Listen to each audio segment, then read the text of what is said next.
What up, everybody? I am your host, JP, and this is my co-host, Josh. Hey, everybody. And welcome back to another episode of the Filmbros podcast.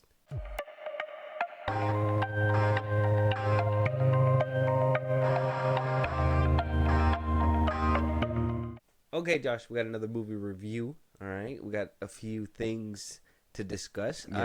I think this movie review is going to be a decent one. A decent one. I would say so. Might have some good conversations. And yeah, man. Yeah. I mean, is there? I really don't know. Like, what's your stance on this kind of movie, right? Because let me tell you something. You've told me before you don't like Dungeons and Dragons. You told me before you don't really like anything that doesn't have boom bang pow. No, well, let me ask you this question. Yeah. How do you feel about like movies like 300, about like the Roman Empire, that kind of like Greek times? I like them for the most part. I mean, I think those movies also have not just the action, which I mean obviously enjoy, but I like the political sides to it. You know, I guess the warfare mindset that they share and stuff. Like the senator stuff. Yeah, all that. I like seeing all that stuff, the politics behind it, and how each of them have their own way of moving, and it's not just about themselves too. It's about leading these men to conquer or whatever. So I always kind of enjoyed that aspect. Yeah, I really enjoyed the aspect of the conquering mind. Like back then, it was like, oh, there's a city over there. Fuck y'all, we taking that shit. Yeah. Right? It was a time of expansion. The strongest ruled. That's what I like about it. I always like seeing about those historical times where like there was an empire. Yeah, they were ruling shit, and it just topples because they get too greedy. I mean, you've seen it time and time again. People rise up and they topple just because greed. Insanity, whatever it may be, power goes to your head, and then it just unravels everything else, and it causes some crazy shit. But Josh, let them know what we are reviewing today, and then let's get started with this movie review. We are reviewing Gladiator 2. I remember that day. I never forgot it. That a slave could take revenge against an emperor. Where were you born? I don't know. I never knew a mother nor a father. You will be my instrument. Who are you?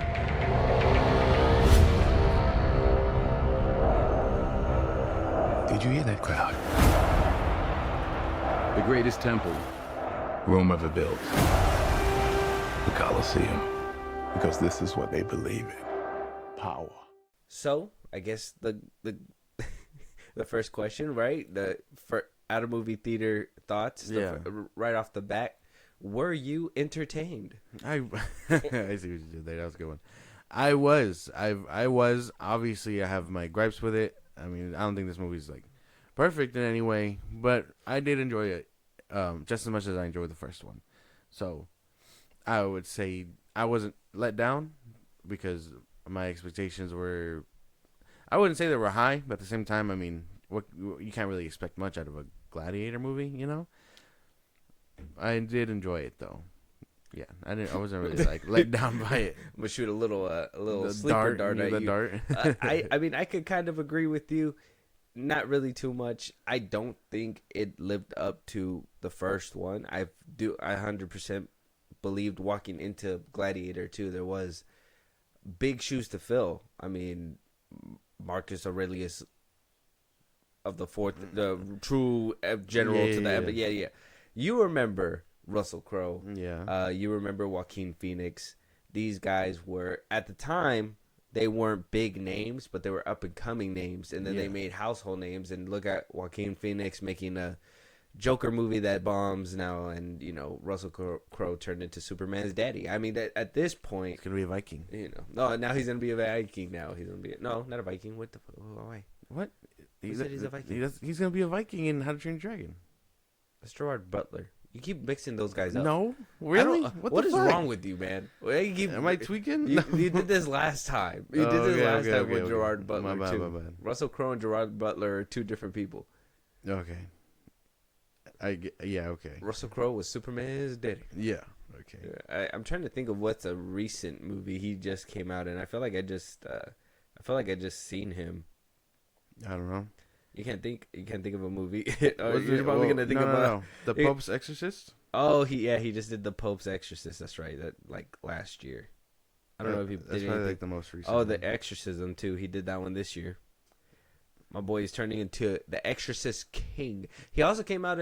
He's gonna be coming out in Craven. Thinking about it now. Oh yeah, that's right. Yeah. He's gonna be coming out in Craven for a little bit. So Russell Crowe and then Gerard Butler. Well, he will be in How to Train Your Dragon and Den of Thieves. Fucking dude, yeah, they look the same. You can't shake them. Yeah. You can't shake them. So, I mean, that's basically what happened to those two. In this movie, we got a new cast, right? We got Ridley Scott, first of all, coming back to direct the masterpiece, right? Yeah. He was the director of the first film. We had stars like Pedro Pascal, or Pedro Pascal. Obviously, he was he played General Assayas, and then Paul Mescal played Lucius. Denzel Washington as Mark Renus. Connie Nielsen came back as Lucia. Joseph Quinn as Emperor Geta. Fred Hetchinger as Emperor Carcala. There was a few big names in this movie, which I personally enjoyed seeing. Joseph Quinn, I just got done watching A Quiet Place, the first day or whatever it was. He did really well.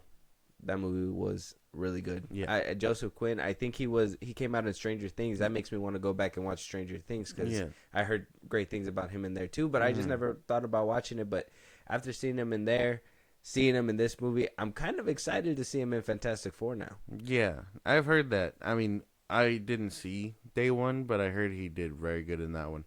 But like I told you, I mean, I've seen him in Stranger Things, so I think he had the chops for it from the jump. Oh, so you coming over here to tell me that you've been on the wagon? I'm bragging, yeah. Yeah, you've been on the wagon. wagon. Now that you're on the wagon, I'm gonna be like, hey man, I was here first. Hey man, I kept your seat warm. I'm glad you could see it now. See the greatness that is. He did very good in this movie, though. I think this cast alone was like so fucking like big and did what they needed to.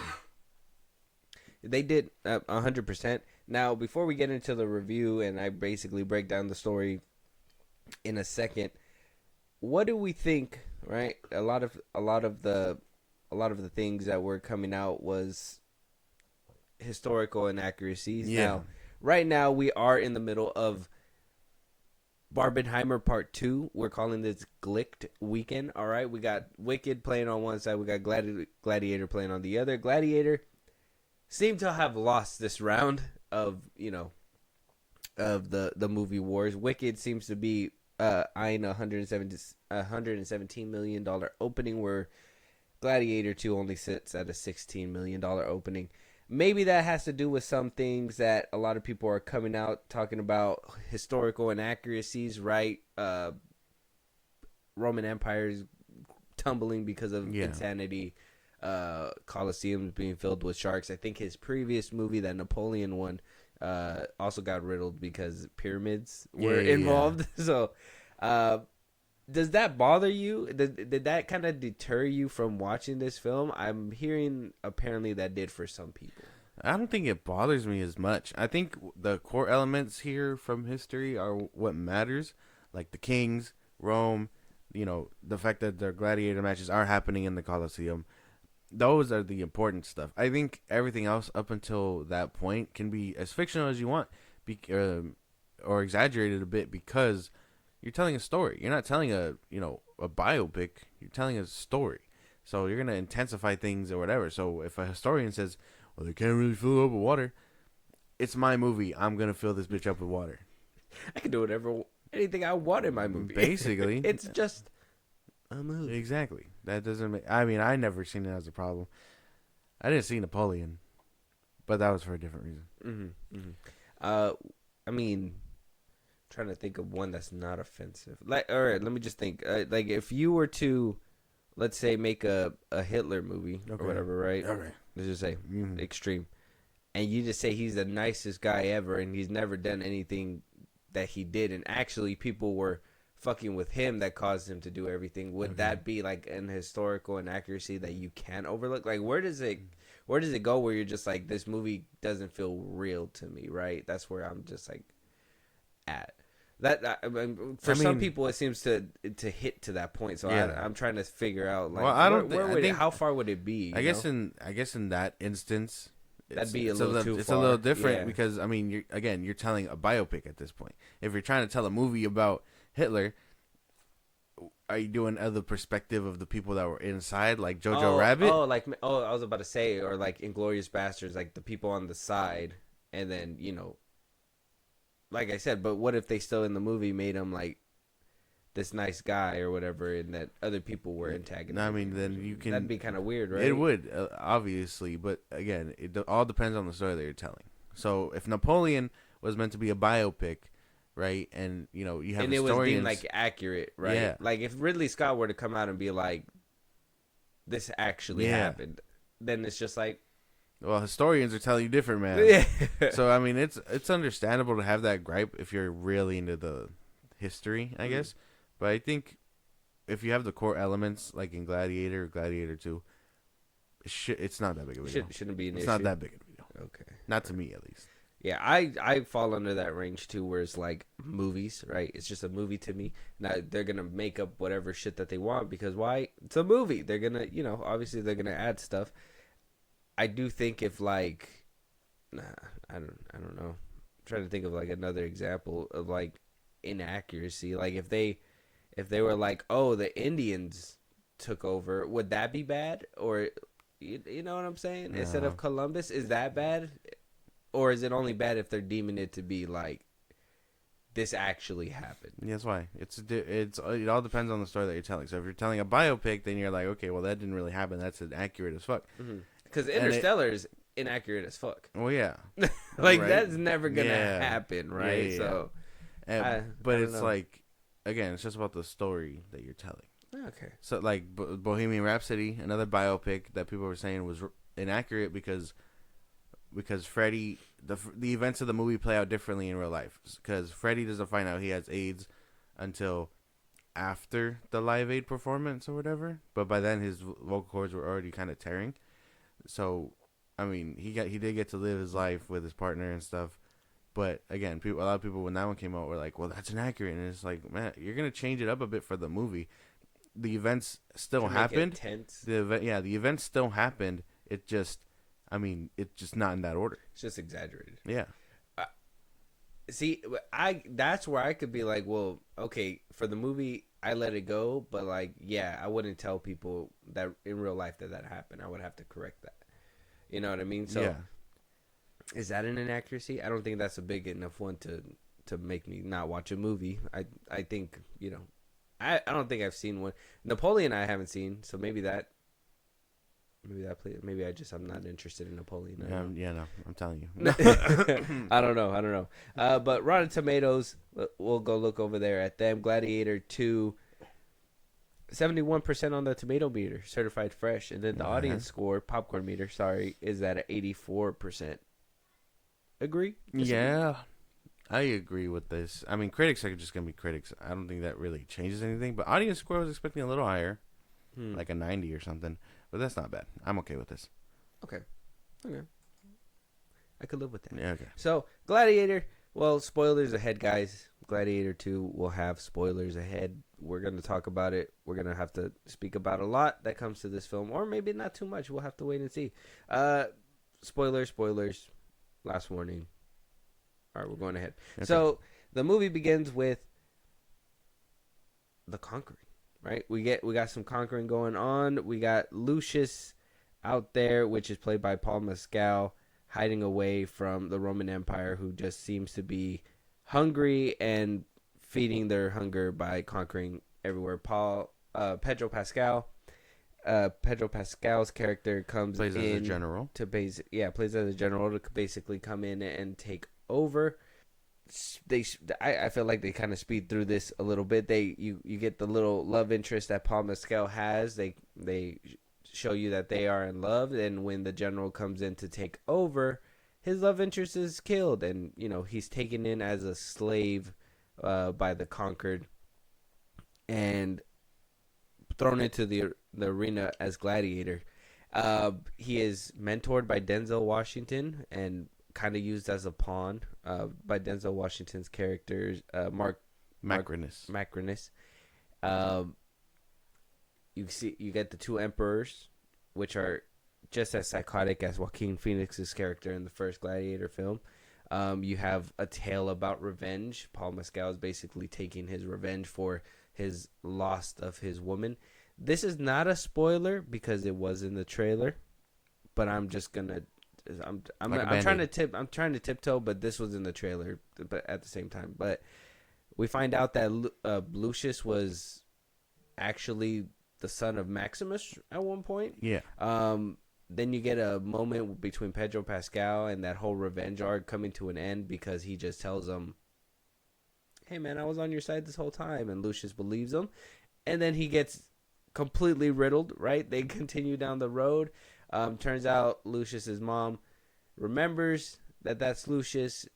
Lucius doesn't see eye to eye with her. She's trying to stage a coup throughout this film that the general was helping out at the moment. They had found out. That's why he was executed. She winds up not making it as well, unfortunately.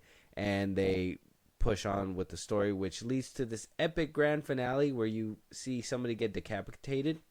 Fucking cool. Denzel Washington really gives a performance. Fucking cool. Paul Mescal kind of seems like he's being dragged for the ride, and then by the end of it, he gets this historic moment where he gets to not only take down the Empire, but take down not the person he was going for revenge for, but the one that was basically causing anarchy within the streets of Rome and trying to take over while anarchy was happening. And then we get a happy ending. I do think there is a little bit more, but not too much. And that's because I feel like this movie was rushed a little bit. I kind of feel like some things were kind of moving a little fast. They wanted you to get to Rome a little quicker. Okay. The whole flip-flopping between, yes, I want to kill this general, to not too bad gig anymore, right? They have a little heart to heart. You get, we'll probably break down everything. Okay. I feel like there was a lot of stuff in this movie, at least for me, that was trying to do what the first one did and try to expand upon it, but didn't quite hit. I don't know. We'll start with the characters. That'll kind of lead to my first thing. Well, we do have Paul Mescal as Lucius, right? Yeah. He is supposed to be the main character, but he kind of has that arc like Maximus in the first film. Am I right? Yeah. Where he has that arc for revenge because his wife was murdered. Now, you didn't get to see his like glory and stuff like they showed off Maximus's in the first Gladiator. I kind of feel like they rushed this one where the war was happening, right, where they were getting conquered. Yeah. He kind of gets knocked out and then he gets taken away, and it's kind of now he's on his way to Rome, where Maximus was kind of like they showed you that he was this respected. Yeah, he was respected and all that stuff. They show you that the king cared about him. And then next or the emperor cared about him, and then next the betrayal happens by Joaquin's character, and then you eventually get to the point where he is taken to Rome because he's hurt so bad and he just can't make it, and he's near death, whatever. You have this crazy moment. You have all that in the first 15, 20 minutes of the film in Gladiator 2, and they try to show you that he's respected, but I mean, really? You know what I mean? Not really. His soldiers go down with a quickness. Yeah, everybody gets trampled on. He loses, and then he loses his girl, and then now he's on his way. The revenge arc doesn't really have that satisfying ending because it doesn't. I mean, like I said, there's gonna be a lot of comparing to the first Gladiator because, like I said, it feels like almost a copy. Exactly, and I feel like Gladiator did it right, where this one kind of felt like it was it was trying to speed up. Which, I mean, maybe that's just, sequel-itis, where you just want to try and get bigger and better or whatever, which, I mean, he did by doing the sharks and stuff. So, I can understand what you're saying. I did kind of feel that. I was like, this is moving kind of quickly, where in the first one, it was like you've seen his life, as he moved on from being a general to his family to a hermit, the multiple fucking... being low of the low. Yeah. Yeah, and then the multiple fucking... Gladiator fights too. Mm-hmm. Like that was my big problem too. Like as much Gladiator fights as there were in the Coliseum, there was none that really made him stand out in the first one. You know what I'm saying? Because you know how Maximus, he had about 4 before he got to the Coliseum. Yeah. This one, he bites a monkey's head off. Denzel's character is like, I want him. Yeah, and bites monkeys. He bites. He fights that monkey, which I thought would have lasted a little longer or whatever. And then Denzel's like, well, I want him. And then from there, he immediately gets thrown up to the Coliseum. I thought that was a little weird. Oh, yeah, because he gets in front of the 2 crazy ones and then shot up there really fast. So, yeah, he did have 2 of them, but then gets shot up there relatively quick. Denzel plays a more involved and actual chess mover. I'm trying to think of the dude's name in the first Gladiator movie. Are you talking about the one that basically manipulated Maximus too? Yeah, the white guy. Yeah, you remember the older white man? Proximo. Oh, Proximo. Yeah, yep, that's him. Proximo. He kind of reminds me of him a little bit, but a little bit more. Because Proximo kind of in the first Gladiator, he wound up being that helping hand to Maximus towards the end, and even has a noble sacrifice. We do have him in this film as well. His name was.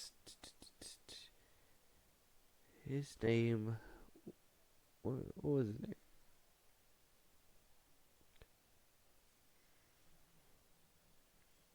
Gracchus? No, wait. No, yeah, Gracchus? Vigo. No, that's not him. That was the one that was throwing him. Ravy. That's his name. Ravy. The one that helps and gets the army in Gladiator 2. Ravy was basically Proximo, but then also Denzel Washington was Proximo cranked up to a 10. I kind of feel like there was a good and a bad one. Yeah. If that makes sense. Proximo bad was Denzel Washington's character, where he basically became everything that you're not supposed to be. And then the Proximo, the good one, was the one that helped Lucius. So it's like, I kind of feel like they took one character and split it into 2. They kind of did that. What could happen. I mean, yeah, they kind of did that with, with the main characters too. Pedro and Paul, their characters felt like a split between Maximus's character. You know what? Yeah, huh? Where Lucius is the one on that revenge arc that he wanted to do, but Pedro was the one that wanted to liberate Rome. Yeah, he was a tired general. Yeah, that wanted to liberate Rome from everything that was happening that was on Homegirl's side this whole time. I feel like they probably could have done a lot of good work together if they just talked it out sooner. Yeah. And not in the middle of the Coliseum. Yeah, I know. Where homie was like a clear target for everything. But I felt that. I feel like a lot of this movie was rehashings of the first one, and I wouldn't have understood that if I hadn't seen the first one. So thank you for that. Because now it's like, Ridley, please don't tell me this is just I gotta show you which one did it better. I'll explain. I'll have like a little shining hope at the end of this episode, but we're gonna have to bash it just a little bit here. Yeah.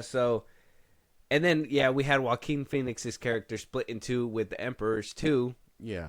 Because not only did we have one crazy tyrant, basically we had 2, where one was kind of like trying to rule with authority, and that's Joaquin Phoenix's character. He was kind of flipping between the 2. He wanted to rule with authority and respect and have that, but be kind and loved. Yeah. And then the other one was his ruthless side, where he just wanted to kill everybody and didn't care how he was going to get to the top, because he just wanted it to happen. Yeah. At the end of the day, he was just Joaquin Phoenix was just the ruler. You know what I mean? He yeah, I'm loyal to my subjects until they start stepping over the line. In which case, I gotta be crazy. These two twins, the twins, felt kind of like that one. The younger one being the crazy one, and the other one trying to be respectful and keep to the rules and all that stuff. So I like the balance between the two, but at the same time, I think it works out for later in the film. But I could have done without the twins, I guess. Like I would have been fine with just one ruler, but I'm pretty sure he was like, well, I can't have him be the same as Joaquin Phoenix. Let's just split him in two, and then he split him in two. Yeah, he can't have Lucius be the same as Maximus, so let's split him in two. Yeah. So I kind of enjoyed that they played a big role too. They didn't really do much outside of I guess watch the Gladiator fights and promote Macrinus, which was Denzel's character, up until he gets his own little piece of the pie or whatever. So I kind of enjoyed that he manipulated them that way. But again, I would have preferred if their bond was a little stronger, because it felt very much like big bro, little bro. Mm-hmm.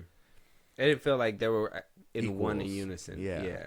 Because if they were, it probably would have hit a lot harder by the time what happens. Mm-hmm. It tried to make it seem like one was taking more power than the other, which I don't know about that. Wait, and Ridley Scott has side tangent. Ridley Scott has a big middle finger to those that are like historical accuracy. Sharks in the Colosseum. You want to know why emperors are going crazy in my films? It's because of lead pipes in Rome. What? Yeah, apparently, historically accurate. He looked this up, and I had to just double check too. Historians are split when it comes to the whole Colosseum thing. This is probably true. Apparently, to get water, you know how like they would pump stuff in order to get water into their buckets and give it to the emperors or whatever, because it was either between water or wine. That's literally what they would drink. It turns out that those pipes were made out of lead, and 200 years worth of like just lead buildup would cause stuff to your brain. Oof. So when you're drinking the water and the wine, you're basically putting all that lead to your brain, so it's causing like early stages of Alzheimer's and what shit the like hell? that. So that's why they would basically go crazy in a way.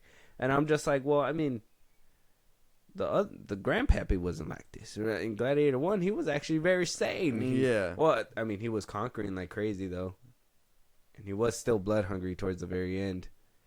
And it wasn't until his son kind of put him down. Anyways, it's not Gladiator 1. And maybe Ridley Scott has a point with this one. What I liked about the Paul Mescal's character in here is, okay, well, I mean, I don't want to touch up on this too much because this is part of the plot, but Paul Mescal's character halfway through realizes that his grandfather had a dream, which, I mean, by the time we watch this movie, it's him. It's the granddad, right? Mm-hmm. His dream of Rome. And that felt like a total 180 because, I mean, yeah, he grows a bit, has clarity, and then you're telling me all of a sudden he's ready to, take the throne and stuff. I feel like we didn't sit with him too much to Lucius? like get his motivations and stuff. They should have made him the guy that wants to liberate Rome because you saw Maximus doing it. That's what I thought the angle was gonna kind of be. Yeah, but it was more like, no, he killed my girl, I'm gonna kill him. Yeah. And then it wasn't until later where like his dream was basically inherited because he was like, well, all the bloodshed. Now I got no more anger. It's time to just rebuild. And it's like, well, my man, you were prepared to do all this too. At least with Maximus, it was cut and dry. He knew what he wanted. It was from clear. The jump. It was clear. He wanted to stop the dude that wound up killing the guy and killing his family, and basically wanted to take back what was rightfully his. And if he didn't make it, he didn't make it, and it was what it was. You know what I mean? Like, he was just like so focused on the revenge thing. I would have preferred something along those lines, but again, I feel like this was all just to set up the third one, which, if that was the case, what happens to Macrinus shouldn't have happened. I know we feel the same way about that, but yeah, that was something to me. I was like, okay, I thought we were gonna get like a little two-parter where we're gonna see him kind of build up to the next next Yeah. stage, and it doesn't seem like that's probably gonna happen. So that's we'll have to wait to see with that one. Everybody else, I think they did good, right? I liked Ravy as Everybody in here did really. I'm good. happy that he didn't want to go in the way of who what was his name in Gladiator 1? His name was Cicero, played by Tommy Flanagan.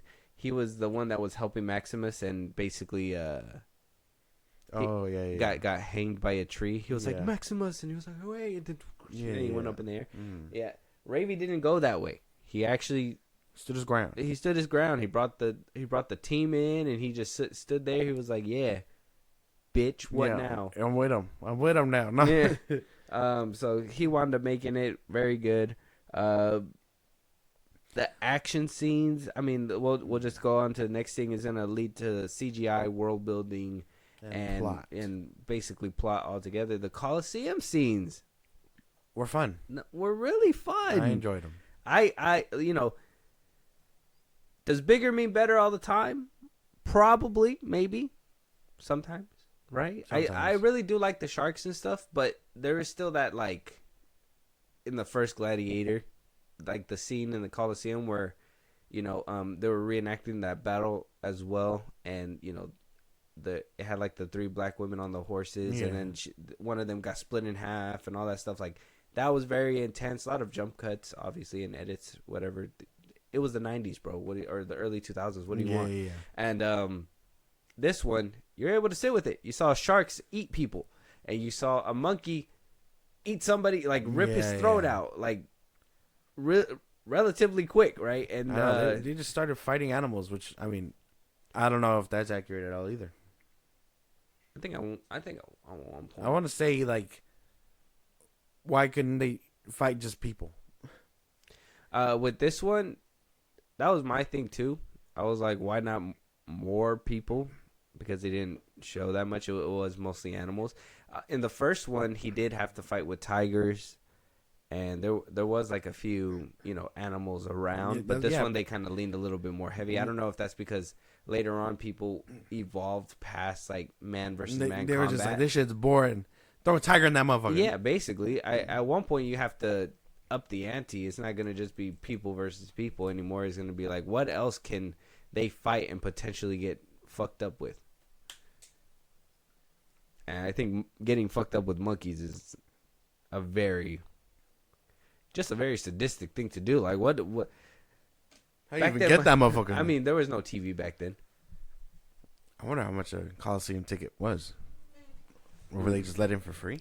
Those low end ones were probably pretty cheap. It was probably the big ones. If you wanted to go see like big gladiators, those are the main events that were expensive, probably. They're like, hey, you gonna go catch the Coliseum game? Oh, no, bro. What the fuck? No. It's like my dad's playing in that one. It's like, which team is he on? Not the winning team. Yeah, no, the losing team, actually. It's not a good look. Yeah, it would be terrible. I would say that the action scenes were pretty cool. I enjoyed I enjoyed everything. It's just the animal part. Like, and again, less of Paul Mescal's character moving up the ranks. He fought one monkey, bit him, and then Denzel was just like, I want that one. Mm. Like, I wish there was a little bit more from him. And then put him in front of the emperors. Yeah. And wanted to put him in the Colosseums. That fight was nice. I enjoyed that one. I forgot about that one. Where they fight in front of him in the castle or whatever. That was cool. That one was cool. You fucking threw him on the table and everything. I was like, damn. Homie was getting his ass beat. I was like, shit. My thing, too, just to quickly jump back to the characters, speaking about that one, was in the first one, Maximus really showed off his acting chops. I think that, Russell Crowe did. I don't think Lucius had any time to shine. He didn't have that one scene that was hard-hitting like Maximus did, where, he can stand there, speak, say his thing. It was that poem one. Yeah. But everybody was confused, and so was I. Everybody, where'd it come from? He was like, he don't speak English, and dude just immediately starts speaking English, and I'm just like, so we can speak English. Yeah, and the emperor didn't do anything about it because he just recited poetry, and like I said, everybody was confused. I was even confused. I was like, I would have taken his head off if a second ago somebody told me he didn't speak English. Right. and he spoke English. Yeah, and that's the thing, right? Because Maximus had a reason to hide. The whole reason for his mask was just so people didn't recognize him. Mm-hmm. Here, he was a nobody, so he could just blend in and So do why what he even wanted to do. hide? I'm saying. So it's like, what was his goal there? And then he didn't really talk to anybody. He had a few conversations with people throughout the movie, but again, nothing hard hitting. Not even like are you not entertained? Like speech, something like that. Even if he rehashed it, I would have been like, oh shit, he really is his son. But no, nothing like that. And then the poem that we find out that he does cite came from his mom, and it's like I wish we had context to that. And then the ending, which is like his big scene, his big fucking that's his big speech, and it happens too quick for you to even appreciate it. So it's like, what are we doing? Yeah. You're telling me this guy's supposed to rule? He didn't say a damn thing. He literally said, "I know you guys are looking at me to say something," and he was just like, "It ain't me, dog. Yeah, it ain't me. I'm ruling now. Let's go." Maybe it was Pedro Pascal. He was in the. I know. Take the arrows out of him. He's okay. Brush him up. Brush him up. You'll be all right. All the wounds, the scars. He's like, "Look what you let that happen to me." That shit would be terrible. I would never be able to live that down. Yeah, so that there's character wise and world building wise, I did enjoy. I do think that should have happened with Lucius too, where he was probably talking more to people, getting the mindset of Rome, so he could have understood what Maximus was kind of speaking about, right? Get that that actual vision. Like, I mean, you saw a lot of people sleeping in front of the Colosseum. You seen a lot of people homeless, people doing fires.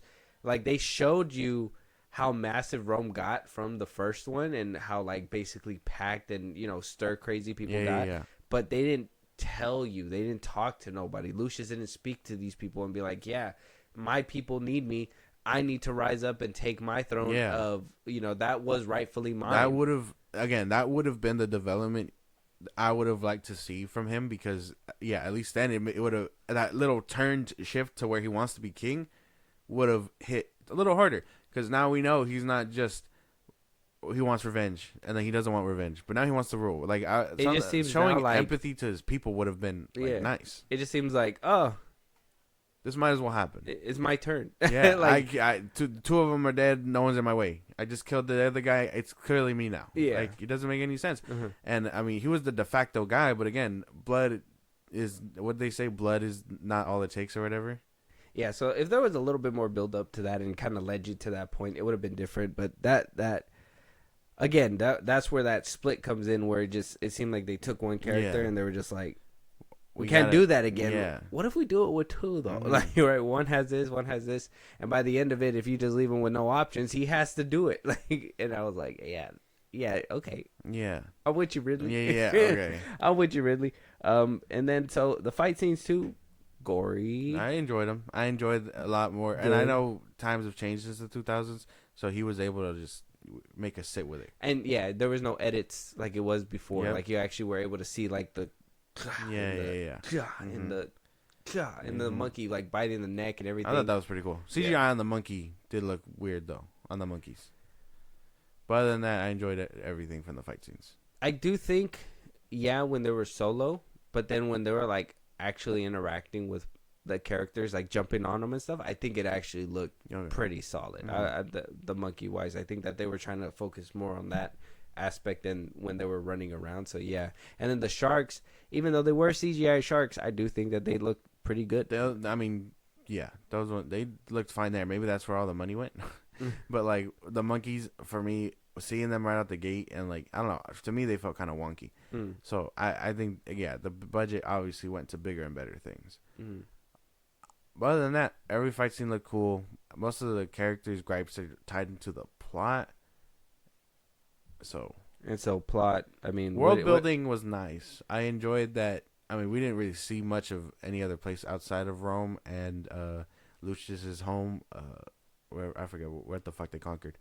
But other than that, world building and setting up for a sequel seemed in the right direction, so I'm okay with that. Yeah, but I don't know what kind of sequel we're gonna get if they already kind of. I mean, is he just doing the job now? We're just gonna see the everyday life. Damn, I got a 9 to 5 now. No, I went from farming to doing this, so I mean, we'll have to wait to see with that one.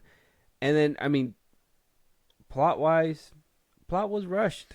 I mean, it was a revenge arc that got a little rushed, and then by the end of it, you had that third act. And I mean, I think the most interesting part, in my opinion, it was a little side plot with, Denzel Washington's character, his climb up. Yeah. The most interesting thing about this movie was his role. Yeah. But it felt, again, he fucking, by the end of the movie, it's like, what a waste of a character, honestly. Honestly, you built him up for all this. Like, he was that conniving, and he couldn't even just make it out one more time to come back again. So who knows? What was his plan? Or he could be. He could come back. If he survives that shit, man, I swear. I'll be like, you should be fucking dead. They MCU'd the fuck out of him. I know, crazy. But I would say, okay, because what was his big plan? This is going to be heavy spoilers for the ending. What was his plan? He kills the emperors and then rules, right? That was his big goal. He was the second in command. Yeah, so where the fuck was he going to go? Where was he leaving to? Demand respect. I feel like he should have, demanded respect from his fucking people, and then, at least then he would have sat in the throne, promised a better Rome, and then just not happened or something like that. Mm-hmm. But his whole plan was to escape after killing the emperors. That felt kind of weird. Oh, that does, yeah. He's like, they're coming for my ass. He stabs the brother and everything. I thought that they were meeting up to stop the army from coming. Because the dude came through and he was like, hey, the army's coming. He's like, how many men do we have? He's like, about 5,000 or 6,000. And it was like, the other army has like 5,000. He was like, flank them and we'll hold them at the gate to basically stop them from trying to conquer Rome, I guess. So I'm assuming that's why he rode out there. But he rode out there before the army even got there, because by the time he got out there, Paul Mescal got there, and then the army kind of walked up. Yeah, and was right. Like, They're like, it's like, hey, what's going on here? I know they passed them. That was one of my things too. I was like, they passed them. He passed them all up on horses. That was his people. Yeah, and somebody was chasing him. No one looked at him like, should we be following his ass? Like, is that not our emperor right now? What the fuck? Like, what's going on now? And then they all stood around. Everybody was just not understanding shit. Like, we're all confused. It's hot in here. I don't want to wear this armor no more. What are we doing, bro? Are we gonna work for you or we're not? Am I dying today? I need to know. Anarchy. Starts ripping everything. So someone shoots a fucking stray arrow. Fucking knocks. And that's how Rome fell in a night. So. But that was just my big gripe. But I would say, yeah, his whole arc was. I liked his character basically up until his demise, because I was just like, a waste. And again, Paul Mescal's character, the big reveal being that he's the son and stuff, that was in the trailer. I did tell you that should have not been in the trailer, and if that was going to be the reveal, they should have fleshed that out a lot more. Agreed. The twins, I know I don't know, am I tweaking, or were they descendants of Joaquin Phoenix? They were like cousins. They're his cousins. Oh, okay. So it wasn't the family. All right. Yeah. See, so I was like, these motherfuckers look exactly like him, but are they not related? That was my big thing. I was like, are they related or not? Because they should not look like him. Like cousins or something. Okay. Yeah. But the thing is that Lucius should have been the person. Yeah. Because Lucius wasn't there, and the wife, the girl, else. Yeah, the girl couldn't rule, so it went to them. Yeah. By default. And then they went crazy. Yeah. Because of lead. According to Ridley Scott. That's so funny. But, yeah, I think everything could have been fleshed out a little bit more. Maybe the runtime could have been a little bit longer. Or he could have used... That shit was like 2 hours. I mean, or scenes that weren't really, necessary could have also been cut, And but that's my thing, too, is that this movie didn't even have, what I would have thought would have been crucial scenes for, Lucius. They went off and gave us the side arc for Pedro Pascal, the side arc for Denzel Washington, but Lucius was still sitting there when they cut back to him. At one minute, he was rowing the boat and then fell asleep and it was like, oh, go get some rest. You got a big fight tomorrow. And then we go to Denzel doing some crazy shit, knocking people's doors down, talking about, this is my house, bitch. I thought that was get up out of here. Fuck it. Apparently, they cut out a scene where he was supposed to, kiss him on the lips. Oh. Yeah. What the fuck? Weird. Ridley did that. He was like, Denzel, you improv just a little too good. Like, motherfucker, that is not in the script. That wasn't in the script, sir. Why would you do that? That's crazy. Yeah, apparently that got cut out too. That was another article. That Denzel was like, yeah, it was supposed to be like a little, like an intimidating one. Because you remember the scene. He kind of like kissed his cheeks first, and he was supposed to kiss him on the lips and be like, now get your shit and leave kind of thing. And they cut that. Oh. Then they basically did that towards the end. But I was like, okay, well, I mean, that would have been a cool little scene, but I guess they just cut it out for whatever reason. Yeah. In Rome, they get down with anybody there. No, they don't care. Denzel. Denzel be going crazy when he be improv, the directors are just like, Denzel, we didn't say to do that. Yeah, I know. Everybody was like, whoa. So I do think that at least the side arcs were getting All that the side respect, characters but were nice. Lucius, Yeah. the main character, if I was Paul Mescal, I'd He was be a lacking. little upset. Yeah. He was lacking a bit. Because I even understood the relationship between the Emperor and Donda more than I kind of understood Lucius's motivations. Yeah. I was like, okay, well, let me. Homie loves that monkey. Now, And that monkey will now rule with an iron fist. That's what I'm saying. Because he appointed him first. So it would have been Donda and then Denzel's character. Imagine we see a scene of him killing the monkey. That would have been insane. He's like, no one in my way. Snaps his. You imagine that shit? Just pop his shit off. Puts him next to the monkey. other. He just plants an arrow by him, like, oh, he was caught with a stray. Puts the bow and arrow in somebody else's hands. What a fucking goon Denzel would have been. But it's okay. I think all didn't- the other characters were pretty nice, though. Yeah. All right. Well, That's what I'm saying. I think the performances in here were great. I don't think anyone really lacked. It's just their stories and where they were going inside the film was where it was lacking. yeah. And the way that they kind of split characters. Yeah. And don't get me wrong, I'm always up for a Gladiator sequel. I think we kind of agreed with this when we walked out the theaters. This should have probably been like an anthology where like this could have been focused on somebody else. I didn't really like they could have probably made Lucius the emperor that's trying to fix things, and maybe somebody else kind of coming in and helping the emperor, and that character helping Lucius to become the best that he can. Some shit happens, and this nobody becomes into a position of power or whatever, blah blah blah.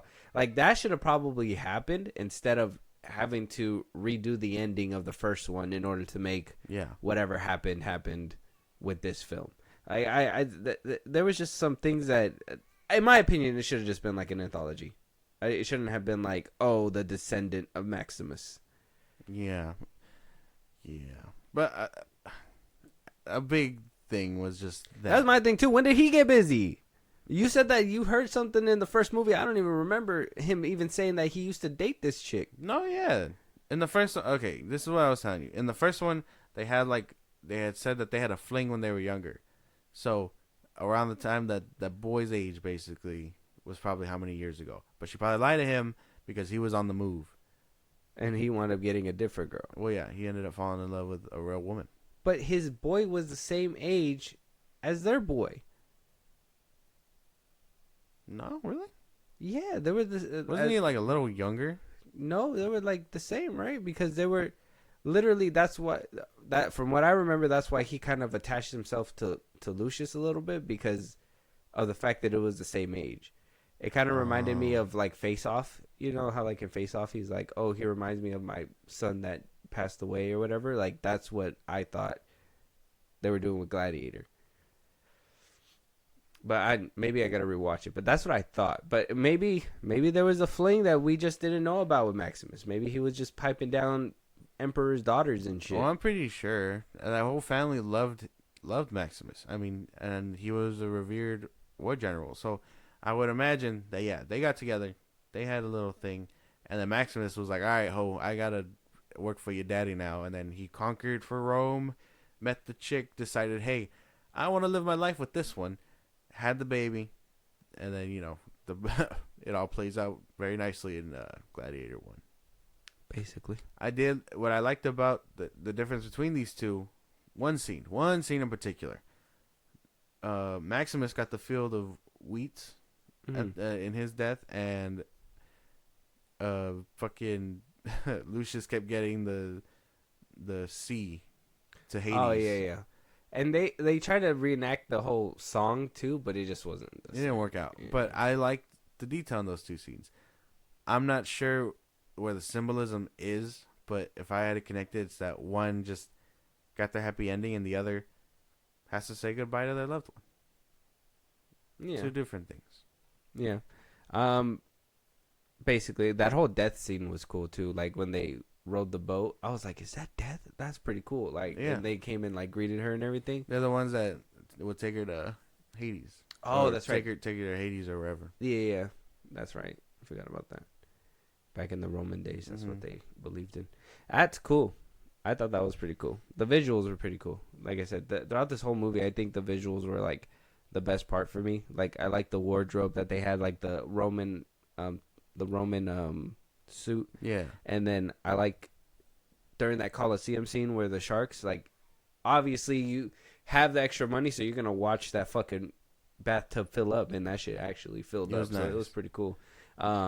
The monkeys, obviously, you said the CGI was kind of bad, but everything just felt a lot more grander scale. I was willing to, kind of look over it. The sea battle in the beginning was pretty fun. It kind of reminiscent to me of Clash of the Titans Yeah. that came out not too long ago, but it was still it's still really fun.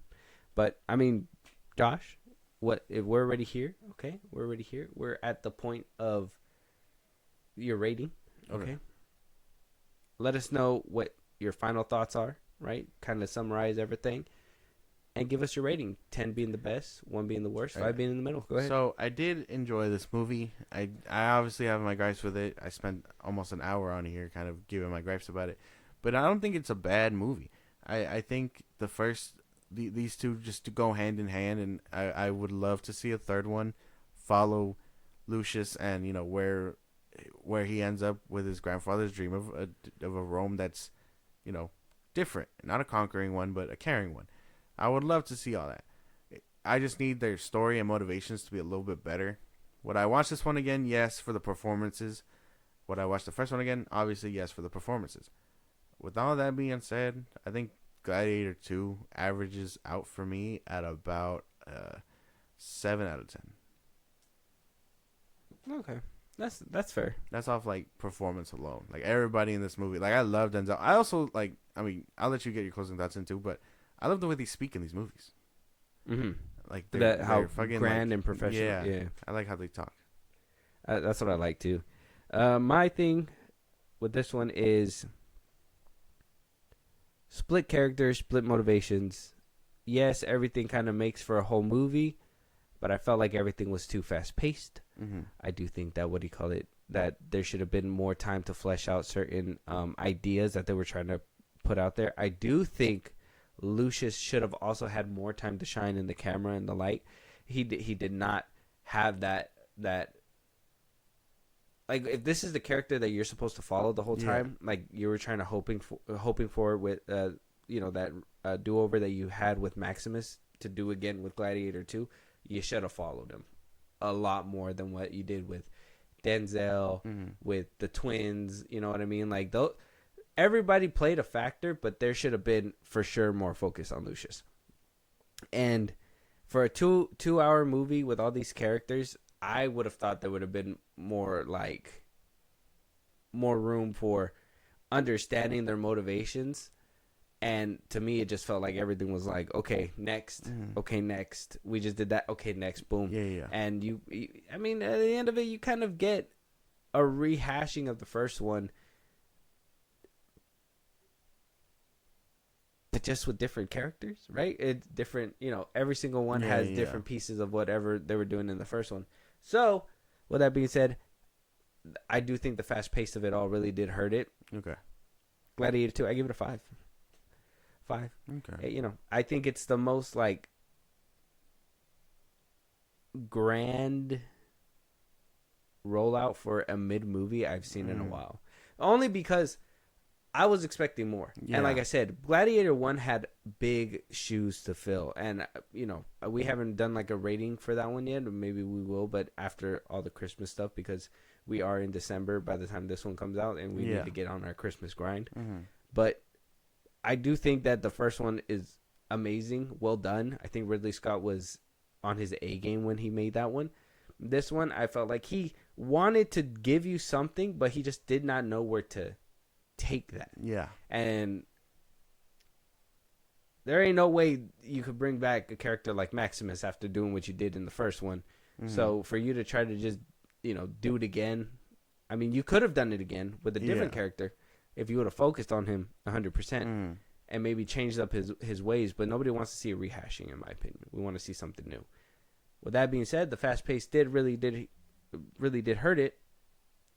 Some shimmering, shining light at the end of the tunnel where Napoleon got a 4-hour cut. Ridley Scott does say that there's nearly a 4-hour cut for Gladiator 2 that will be released. So maybe there's a lot of key details and things that he basically had to cut out to basically make a more cohesive, fast-paced story. Could there be a Ridley cut of Gladiator 2? I would love to see that. I would be down to watch that. 4 hours. Nice. I'm okay with that. If it adds more context to Paul Mescal's character, then I'm obviously down for it. If it means more gladiator fights, I'm down for that too. That's those are my only two big things. But I'd be down to check this out if it's true. Yeah, I mean if it's true.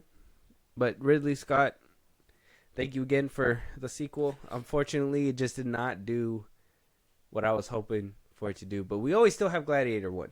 Yeah. And we have the action scenes out of this one as well. So we get a fair balance. But let us know what you guys think. Check out Gladiator 2. Let us know your guys' thoughts. If you haven't watched it and you listen to this whole episode, shout out to you. Go watch it. It's pretty good. Make your own opinion about it. Help it out and help it be wicked. Let us know your guys' thoughts. Let us know if there's any movies that we should be reviewing, any topics you want us to talk about.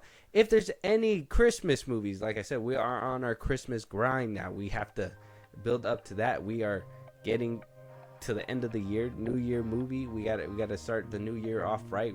Let us know what movie what movie should start off our 2025 year. Yes. We want to hear from you guys. Let us know where Josh is going to tell you right now. Go ahead, Josh. Filmbros Podcast, Twitter, TikTok, Instagram. We post new episodes are up. You can hit us up there for any news or movies you want us to cover. Buzzsprout, it's like a Patreon. You subscribe, you help the show grow. We'd really appreciate it. Again, at Filmbros Podcast. Listen to us anywhere you get your podcast at Filmbros Podcast. Spotify, YouTube Music, Apple Podcasts. Again, wherever you get them. Go listen. Be a part of the conversation. Twitch at Filmbros Podcast. And when it's all said and done, subscribe to our YouTube at Filmbros Podcast. And with that being said, we'll talk to you guys on the next one. Talk to you guys later.